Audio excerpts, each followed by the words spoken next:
रही है राजधानी रायपुर से बजरंग दल पर सियासत तेज हो चुकी है। सीएम भूपेश बघेल पर आपत्तिजनक टिप्पणी का मामला सामने आया है। सुंदरकांड कर कांग्रेस विरोध जता रही है। शहर जिला कांग्रेस के पदाधिकारी और कार्यकर्ता सुंदरकांड का सामूहिक पाठ कर रहे हैं। बजरंग दल कार्यकर्ता ने कल सीएम पर आपत्तिजनक टिप्पणी की थी। ये तस्वीरें भी निकलकर सामने आई हैं, जहां पर कांग्रेस के कार्यकर्ता सामूहिक सुंदरकांड करते हुए नजर आ रहे हैं, जहां पर सीएम भूपेश बघेल पर आपत्तिजनक टिप्पणी की गई थी। बजरंग दल कार्यकर्ता ने कल सीएम पर आपत्तिजनक टिप्पणी की थी।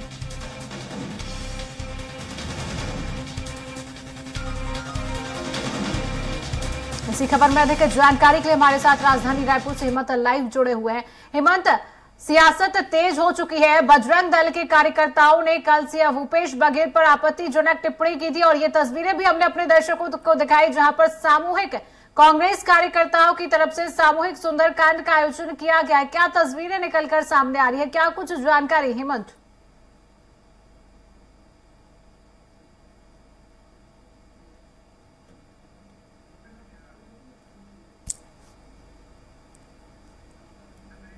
तो हेमंत से हमारा संपर्क नहीं हो पा रहा है। बड़ी खबर है राजधानी रायपुर से, बजरंग दल पर सियासत लगातार तेज हो चुकी है।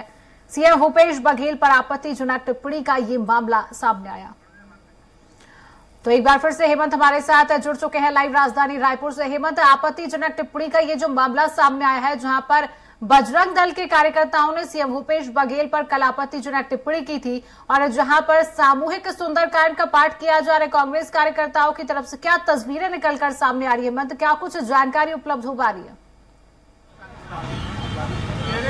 देखिए, जिस तरीके से कर्नाटक में कांग्रेस ने मैनिफेस्टो में ये कहा है कि वो सरकार आते ही बजरंग दल को बैन करेगी, इस पूरे मसले को लेकर कल विरोध जताया था बजरंग दल के कार्यकर्ताओं ने और शहर में प्रदर्शन किया था।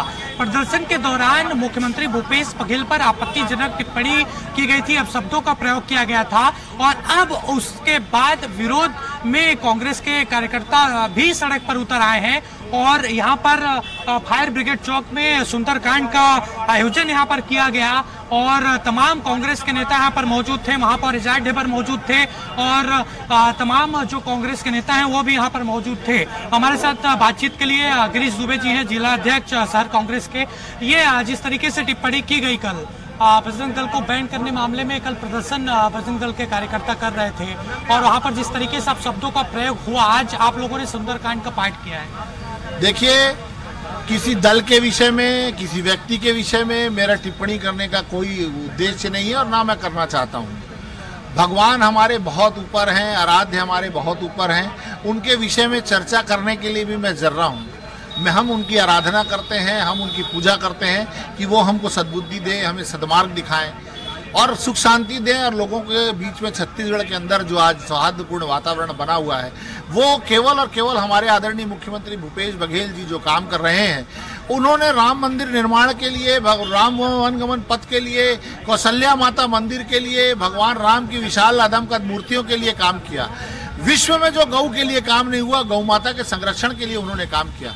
ऐसे व्यक्ति के ऊपर अगर कोई टिप्पणी करता है, अभद्र बातें करता है, तो हम उनका विरोध करेंगे और भगवान हनुमान जी महाराज से निवेदन करेंगे, आराधना करेंगे कि उन लोगों को सद्बुद्धि दे भगवान और हमारे यशस्वी मुख्यमंत्री आदरणीय भूपेश बघेल जी ऐसे ही राम काज में लगे रहें और प्रदेश में सुख शांति अमन कायम रहे। हमारे साथ प्रमोद दुबे जी, उनसे बातचीत करते हैं। ये सुंदरकांड का पाठ आप लोगों ने किया, लेकिन बजरंग दल कह रही है कि जिस तरीके से आपने बैन करने की बात कही है, ये सीधा सीधा बजरंग बली का अपमान है।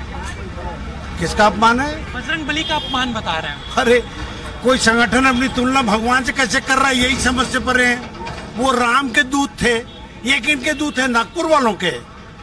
ये किनके दूत है? दिल्ली वालों के। इनके आराध्य देव कौन है? इस प्रकार की बात करते हैं। हनुमान जी के बारे में पढ़े हैं वो लोग। बल, बुद्धि, विद्या, इनके पास केवल बल बचा है, न बुद्धि है इनके पास, न इनके पास विद्या है, इसीलिए इस प्रकार की बात करते हैं। अगर कहीं वास्तव में सनातन धर्म के, अगर कहीं वो उसको किताब को पढ़े होते या हनुमान चालीसा को पढ़े होते या सुंदरकांड का पाठ पढ़े होते कि सुंदरकांड में किस प्रकार से मैनाक पर्वत जैसे को भी हनुमान जी ने हाथ जोड़ा, उन्होंने कहा कि हनुमान ते ही परसा कर पुनि कीन्हि प्रणाम और राम काजु कीजिए बिना मोहि कहाँ विश्राम। कि जब तक मैं सीता माता को राम जी के हाथों में नहीं सौंप दूंगा तब तक मैं विश्राम नहीं करूंगा। ये कौन से किसके दूत हैं भाई जो इस प्रकार की बात कर रहे हैं?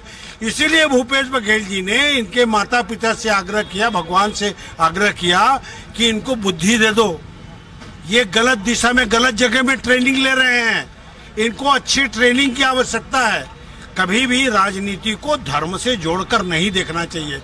आज हमने देखा एक नेता का बयान आया है कि कर्नाटक में वोट डालने से पहले आप हनुमान जी को याद करना। हनुमान जी को याद प्रातःकालीन सभा में सूर्योदय के समय किया जाता है, सूर्योदय के पहले पूजा करके। वोट डालने के समय में आदमी इनको याद करेगा क्या? किस प्रकार से अगर देश को ये कर ले जा रहे हैं, किस दिशा में ले जा रहे हैं। न इनको धर्म का ज्ञान है, न इनको शास्त्र का ज्ञान है, न इनको शस्त्र की परिभाषा मालूम है। चाकू चलवाए जा रहे हैं, दंगा हो रहा है। क्या यही धर्म है? जिस तरीके से प्रदर्शन हुआ, क्या लगता है बीजेपी का हाथ है इसके पीछे? अब वो तो किसके दूत हैं हमको नहीं मालूम। हमको ये मालूम है कि हम लोग राम के दूत हैं। वो किसके दूत हैं हमें नहीं मालूम, क्योंकि हम जिस राह में चल रहे हैं, या भूपेश बघेल जी जो राम पथ वन गमन जो बना रहे हैं, वो राम के दूत हैं। उनमें अतुलित बलधाम है और हेम शैलाभदेहम है, दनुजवन कृषानुम है, ज्ञानी नाम ग्रगण्यम है, सकल गुण निधानम है, वानरा नाम धीशम है, रघुपति प्रिभक्तम है, वात जातम नमामि है।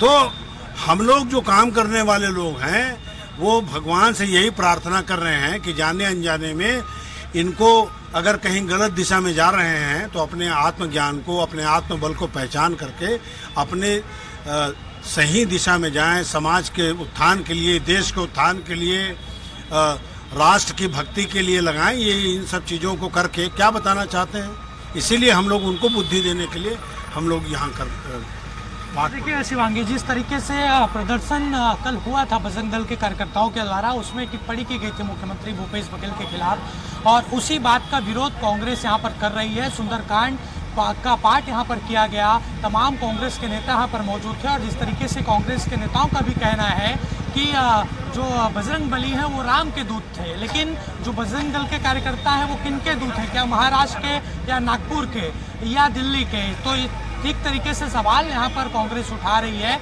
और सद्बुद्धि देने बजरंग दल के कार्यकर्ताओं को यहाँ पर सुंदरकांड का पाठ किया गया है।